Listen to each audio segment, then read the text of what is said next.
Hyundai, आपको पता है इस कंपनी को किसने शुरू किया था? एक साउथ कोरियन लड़के ने। नाम है चुंग जू यंग। बचपन में सिर्फ 2 वक्त की रोटी के लिए खेतों में 17-17 घंटे तक काम किया। अमीर बनने का सपना लिए कई बार घर छोड़कर भागा। कई बार तो इसके बिजनेस आग लगने, बाढ़ आने और वॉर की वजह से खत्म हो गए। लेकिन फिर भी हार ना मानते हुए इसने दुनिया की सबसे बड़ी कार कंपनियों में से एक Hyundai को बनाया। अगर आपको भी ऐसा लगता है कि बुरा सिर्फ मेरे साथ ही क्यों होता है, तो अब इस वीडियो को आपको पूरा देखना चाहिए, क्योंकि ये वीडियो आपकी लाइफ बदलने वाला है। तो कहानी की शुरुआत होती है 1915 में। साउथ कोरिया की एक गरीब फैमिली में चुंग जू यंग का जन्म होता है। उनके फादर एक किसान थे जो कि अपने 7 बच्चों का पेट पालने के लिए पूरा दिन खेतों में काम किया करते थे। यूँ तो चुंग जू यंग का सपना एक टीचर बनने का था, लेकिन गरीबी इतनी ज्यादा थी कि कई बार तो भूखे पेट ही सो जाना पड़ता था। ऐसे में अच्छी एजुकेशन लेना उनके लिए खूबसूरत सपने से ज्यादा कुछ भी नहीं था, और खराब फाइनेंशियल कंडीशन के चलते चंग अपने पिता के साथ दिन भर खेतों में काम करते। इसके अलावा कभी वो जानवरों को चराने का काम करते तो कभी लकड़ियां काट कर शहर बेचने ले जाते। लेकिन जब वो सिटी लाइफ को देखते थे तो तब उन्हें बहुत हैरानी होती थी। साफ सुथरे लोग, अच्छे कपड़े, अच्छे रोड्स और खाने की तो कोई कमी ही नहीं। ये सब देखकर उनके मन में ख्याल आता था कि वो भी शहर चले जाएं तो एक अच्छी जिंदगी गुजारने लगेंगे। लेकिन परेशानी ये थी कि अपने 16 साल के बच्चे को उनके पेरेंट्स अकेला जाने ही नहीं देंगे। उसी दौरान चंग के हाथ में एक न्यूज़पेपर लगा जिसमें खबर छपी के पास के एक शहर में कंस्ट्रक्शन प्रोजेक्ट चल रहा है और इसके लिए वर्कर्स की जरूरत है। और जैसा कि उन्हें पता ही था कि उनके पेरेंट्स तो उन्हें जाने ही नहीं देंगे, इसीलिए वो बिना किसी को बताए 1932 में घर से भाग गए। इसके बाद वो नोन शहर पहुंचे जहां उन्हें कंस्ट्रक्शन लेबर के तौर पर रख लिया गया। अब यहाँ काम जितना मुश्किल था, मिलने वाले पैसे उतने ही कम। इसके बावजूद चंग जू यंग ये सोचकर सेटिस्फाइड थे कि वो पहली बार अपने दम पर कुछ कर रहे हैं। हालांकि उनकी ये खुशी ज्यादा दिन तक कायम नहीं रह पाई, क्योंकि घर छोड़ने के बाद से ही उनके पेरेंट्स उन्हें पागलों की तरह ढूंढ रहे थे। और फिर आखिरकार 2 महीने के बाद चंग उन्हें मिल ही गए। उनके फादर ने उन्हें डांट लगाई और जैसे तैसे मनाकर अपने साथ घर ले गए। अब चंग घर आकर फिर से वही खेतों में काम, जानवरों को चराना और लकड़ियां काटने में लग गए। लेकिन इस सब में उनका दिल बिल्कुल भी नहीं लग रहा था। हर वक्त उनका दिमाग कंस्ट्रक्शन साइट पर ही रहता था। वहां बिताए गए पलों को याद करते थे,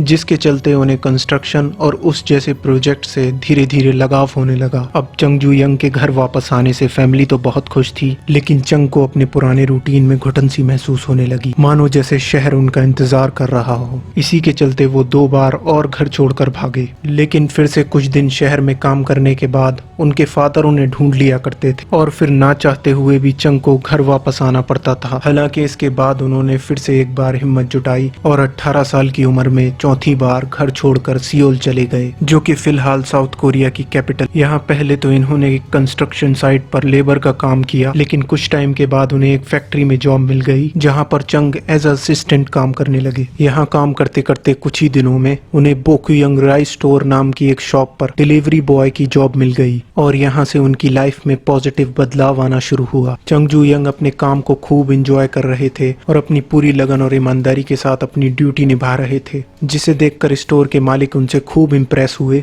और फिर सिर्फ 6 महीनों में ही उन्हें डिलीवरी बॉय से शॉप का मैनेजर बना दिया गया। फिर आया 1937, जब शॉप के मालिक बहुत बीमार पड़ गए और उनमें इतनी भी ताकत नहीं बची थी कि वो आगे के कामकाज को संभाल सके। ऐसे में उन्होंने अपना ये राइस स्टोर चंग के हाथों में सौंप दिया। इस तरह से चंग सिर्फ 22 साल की उम्र में अपनी मेहनत के दम पर राइस स्टोर के एम्प्लॉय से उसके मालिक बन गए थे और फिर उन्होंने इस स्टोर का नाम बदलकर क्विंगल राइस स्टोर रख दिया। इसके बाद उन्होंने लो price, high quality, timely delivery के दम पर एक बहुत ही लॉयल कस्टमर बेस तैयार कर लिया। लेकिन जब उनका कारोबार बहुत अच्छे से चल रहा था, तभी कुछ ऐसा हुआ कि उन्हें सब कुछ छोड़कर घर वापस जाने पर मजबूर कर दिया। उस टाइम पर कोरिया पर जापान का कब्जा था और जापान वर्ल्ड वॉर 2 में कूद पड़ा था। ऐसे में जापानीज गवर्नमेंट चाहती थी कि वॉर के दौरान उनके सोल्जर्स को टाइम पर चावल मिलते रहे। इसके लिए उन्होंने वहाँ की सारी राइस शॉप को अपने कब्जे में ले लिया, जिसमें कि चंग जू यंग की शॉप भी शामिल थी। इसके बाद से चंग 1 साल तक अपने गांव में रहे, लेकिन फिर से हिम्मत जुटाई और 1940 में 3000 वॉन का लोन लेकर एडो सर्विस नाम का एक गैराज खोला। लेकिन बदकिस्मती से 1 महीना ही गुजरा था कि उसमें आग लग गई और उनका ये बिजनेस भी बर्बाद हो गया। इसके बाद सबसे बड़ी प्रॉब्लम चंग के लिए थी उनके लोन्स को चुकाना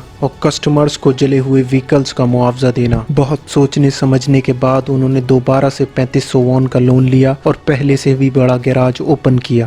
चंग बहुत ज्यादा मेहनती थे, जिसकी वजह से उनके कस्टमर्स को उनका काम बहुत पसंद आने लगा और सिर्फ 3 सालों में ही उन्होंने इतना प्रॉफिट कमाया कि अपने सारे लोन्स रीपे कर दिए और साथ ही घर वालों को मनाकर अपने साथ शहर लेकर आए। इस टाइम पर इनका बिजनेस बहुत अच्छा चल रहा था और इस टाइम पर इनकी कंपनी में ऑलमोस्ट 80 एम्प्लॉयज हो चुके थे। लेकिन उनका ये सुनहरा दौर ज्यादा दिनों तक नहीं चला। एक्चुअली जापानीज गवर्नमेंट ने वॉर में यूज होने वाले इक्विपमेंट बनाने के लिए उनके गैराज को एक फैक्ट्री के साथ में मर्ज कर दिया और एक बार फिर चंग वहीं आकर खड़े हो गए जहां से उन्होंने शुरुआत की थी। एक तरफ तो उन्हें अपना गैराज छिन जाने का गम था और दूसरी तरफ सियोल में बढ़ता तनाव देखकर वो अपनी फैमिली के साथ गांव वापस चले आए। लेकिन अच्छी बात ये थी कि चंग ने 50,000 वॉन की सेविंग कर रखी थी, इसीलिए उनके अंदर थोड़ी हिम्मत थी कि वो वापस से अपना बिजनेस शुरू कर सकें। बस इंतजार था तो वॉर खत्म होने का। ईयर 1945 में सेकेंड वर्ल्ड वॉर का एंड हुआ और कोरिया जापान के कब्जे से आजाद हो गया। इसी साल चंग ने सियोल में वापसी की और एक बार फिर से अपना गैराज स्टार्ट किया जिसका नाम ह्यूंडई मोटर सर्विस रखा गया। जापान को वर्ल्ड वॉर 2 में हराने के बाद साउथ कोरिया में यूएस का इन्फ्लुएंस काफी बढ़ गया था, जिसकी वजह से चंग को यूएस आर्मी के ट्रक रिपेयरिंग का काम मिल गया। उसके बाद उन्होंने नोटिस किया कि अमेरिका अपनी मिलिट्री फोर्सेस के लिए लार्ज अमाउंट में बिल्डिंग्स बना रहा है, जिसे देखकर उनका कंस्ट्रक्शन का पैशन दोबारा से जग गया, जिसे बचपन में उन्होंने एक्सपीरियंस किया था। इसी के चलते उन्होंने 1947 में ह्यूंडई सिविल इंडस्ट्रीज की शुरुआत की और छोटे मोटे कंस्ट्रक्शन प्रोजेक्ट का कॉन्ट्रैक्ट लेने लगे। अगले 3 सालों में उन्होंने अपने बिजनेस को काफी एडवांस कर लिया और अब तो उन्हें बड़े बड़े प्रोजेक्ट्स भी मिलने लगे थे। लेकिन दोस्तों, जो चंग का ये स्ट्रगल है ना, वो अभी तक खत्म नहीं हुआ था, क्योंकि जून 1950 में नॉर्थ कोरिया और साउथ कोरिया के बीच वॉर शुरू हो गई। नॉर्थ कोरिया साउथ कोरिया पर भारी पड़ने लगा और उसकी मिलिट्री फोर्सेस ने सियोल को कब्जे में लेने के लिए उसकी घेराबंदी करनी शुरू कर दी। ऐसे में वहां के लोगों में दहशत फैल गई और सब शहर छोड़कर भागने लगे। इसमें चंग भी शामिल थे, जो अपनी जान बचाने के लिए कुछ सेविंग्स के साथ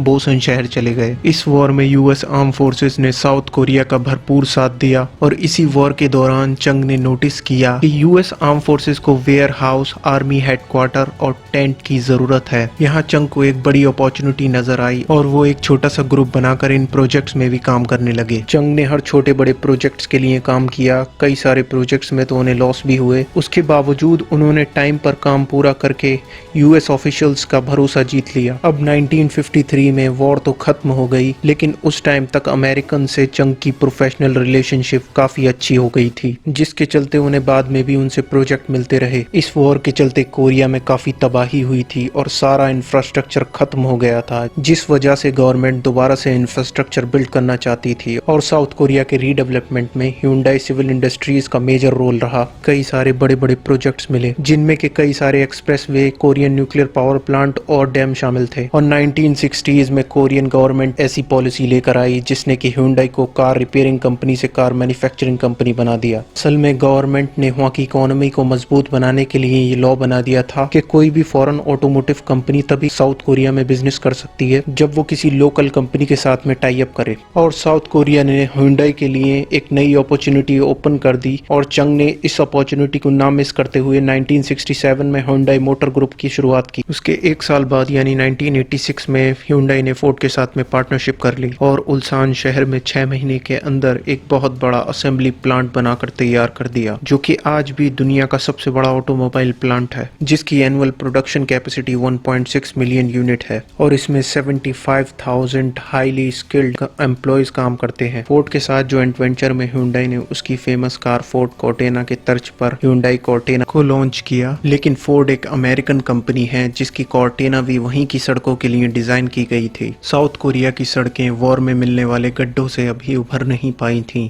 ऐसे में कॉर्टेना ह्यूंडई के लिए एक बहुत बड़ा फेलियर साबित हुई। कंपनी को इससे काफी नुकसान हुआ और लोग रिफंड की डिमांड करने लगे। लेकिन इससे पहले कि चंग इन सभी प्रॉब्लम से निपट पाते, 1969 में एक ऐसी भयानक बाढ़ आई जिसमें कि उल्सान का पूरा असेंबली प्लांट ही डूब गया। नई तैयार की गई कारों में भी पानी भर गया और कंपनी को बंद करने तक की नौबत आ गई। लेकिन दोस्तों, चंग ने अपनी जिंदगी में इतना फेलियर देखा था कि उन्हें इन सब की आदत हो चुकी थी। उन्होंने दोबारा से प्लांट को शुरू किया और हर तरह की प्रॉब्लम पे काम करके दोबारा से ह्यूंडई कॉर्टेना को मार्केट में उतारा, जो कि इस बार काफी सक्सेसफुल हुई। लेकिन 1974 में एक और भी प्रॉब्लम थी जो कि चंग का इंतजार कर रही थी। असल में ह्यूंडई का अपने नाम से कार लॉन्च करना फोर्ड को बिल्कुल भी पसंद नहीं आ रहा था, क्योंकि साउथ कोरिया में फोर्ड को पहचान नहीं मिल पा रही थी। इसके चलते दोनों कंपनियों के बीच कॉन्फ्लिक्ट शुरू हो गया और 1974 1984 में फोर्ड ने Hyundai के साथ कॉन्ट्रैक्ट को खत्म कर दिया। अब अचानक से फोर्ड का जाना Hyundai के लिए मानो सब कुछ बर्बाद कर देने वाला था, क्योंकि उस टाइम तक Hyundai के पास कार मैन्युफैक्चरिंग की टेक्नोलॉजी थी ही नहीं और इसके लिए वो अभी तक फोर्ड पर ही रिलाय करते थे।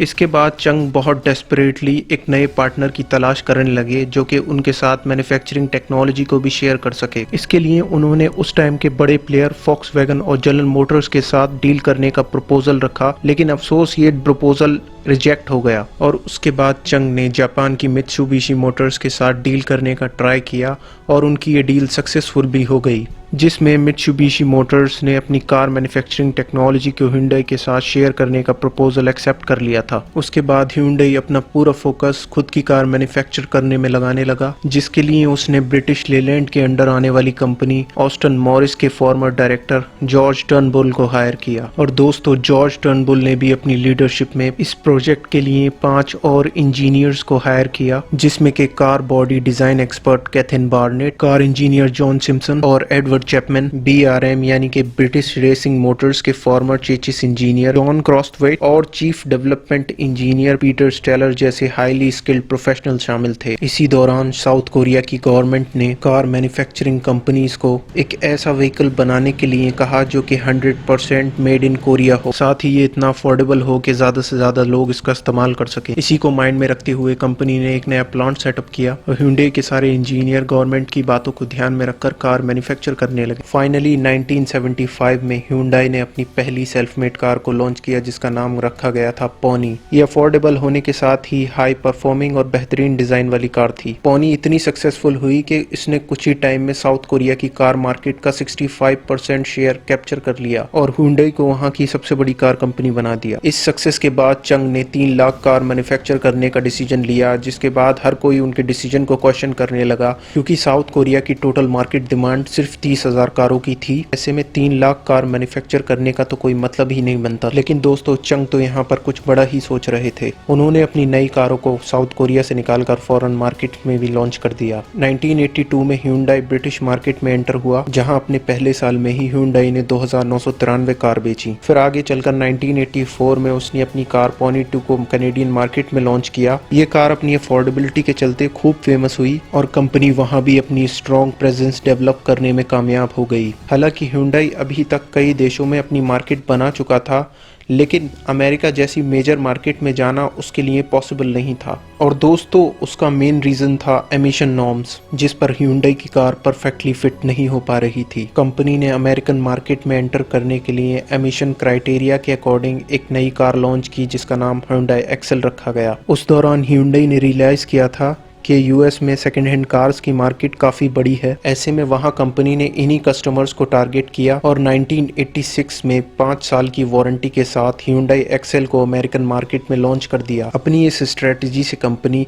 टारगेटेड कस्टमर्स को खुश करने में काफ़ी कामयाब हुई और अपने पहले साल में ही इन्होंने 1,70,000 कार्स को बेचकर बाकी कार कंपनीज को हैरानी में डाल दिया। लेकिन दोस्तों, इस नंबर में अगले साल और भी ज़्यादा उछाल देखने को मिला, क्योंकि 1987 में वहाँ पर Hyundai की 2,60,000 कार सेल हुई थी, जिसके चलते इन दोनों सालों में एक्सेल अमेरिका की टॉप सेलिंग कार रही। दोस्तों, एक्सेल कार ने Hyundai को उसकी प्रेजेंस स्ट्रॉन्ग बनाने में और ग्लोबल लेवल पर एक कार मैन्युफैक्चर बनने में हेल्प तो की, लेकिन कार की अफोर्डेबिलिटी और कुछ टेक्निकल इश्यूज की वजह से इसको एक चीप कोरियन ब्रांड समझा जाने लगा। अब दोस्तों, इस इमेज से कंपनी को बाहर निकालने के लिए इंजीनियर्स ने काफ़ी एक्सपेरिमेंट किए, कई सारे रिसर्च एंड डेवलपमेंट सेंटर्स खोले गए और 1990 में Hyundai Sonata और Hyundai Accent जैसी फीचर लोडेड कार्स मार्केट में उतारी गई। और दोस्तों, ये सारी कार्स काफ़ी ज़्यादा सक्सेसफुल रही थी। साथ ही इससे कंपनी की रेपुटेशन भी वर्ल्ड वाइड काफ़ी ज़्यादा बढ़ गई। अब दोस्तों, आज की बात करें तो Hyundai दुनिया के टॉप 100 मोस्ट वैल्यूएबल ब्रांड्स में शामिल है। साथ ही ये टोयोटा और फॉक्सवैगन के बाद प्रोडक्शन के मामले में दुनिया की 3rd largest car making company है, जिसका बिजनेस 193 कंट्रीज में फैला हुआ है। लास्ट ईयर Hyundai ने world wide 6.845 million unit sale किए थे। तो दोस्तों, इस तरह से चंग जू यंग की हार न मानने वाली जिद ने Hyundai को न सिर्फ दुनिया के टॉप ब्रांड्स में शामिल कराया, बल्कि साउथ कोरिया के डेवलपमेंट और इकोनॉमी में भी बहुत बड़ा कंट्रीब्यूशन दिया।